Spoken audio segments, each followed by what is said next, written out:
కాంగ్రెస్ కుటిల యత్నమే ఎజెండాగా పెట్టుకుందని రాజ్యసభ సభ్యులు లక్ష్మణ్ అన్నారు. కాంగ్రెస్ ఎన్ని కుటిల ప్రయత్నాలు చేసినా పార్లమెంటు సమావేశాలు సజావుగా కొనసాగాయని ఈ సందర్భంగా తెలియజేశారు. ఇక discuss, debate, decide, not disturb అని ప్రధాని మోదీ ముందే చెప్పారని లక్ష్మణ్ చెప్పారు. కాంగ్రెస్ ఎస్ఐఆర్ పేరుతో కూడా సభలో రచ్చ చేసి సభను తప్పుదోవ పట్టించేందుకు ప్రయత్నం చేసిందని ఆయన మండిపడ్డారు.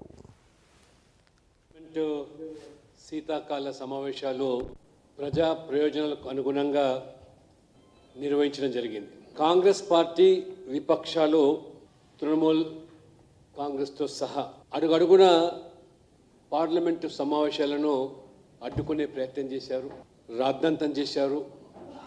ప్రజాస్వామ్య వ్యవస్థను బలహీనపరిచేదానికి కుట్రల్లో భాగంగా పార్లమెంట్లో ప్రజా సమస్యలు, ప్రభుత్వ విధానాలు చర్చకు రాకుండా గత కొన్ని రోజులుగా కాంగ్రెస్ చేస్తున్న కుటిల యత్నాలు ఈసారి ఎంత రాద్ధాంతం చేసినా, అల్లరి చేసినా, చివరికి బిల్లు ప్రతులు చించివేసి గోల చేసినా ఈసారి సమావేశాలు చాలా అర్థవంతంగా, ఫలవంతమైనట్టుగా ఈరోజు స్పష్టమవుతుంది.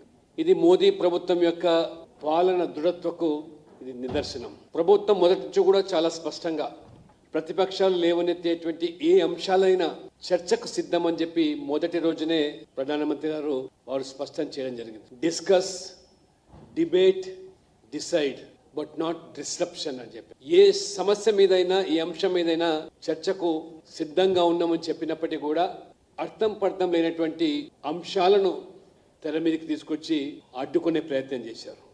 పార్లమెంటు శీతాకాల సమావేశాలు ప్రజా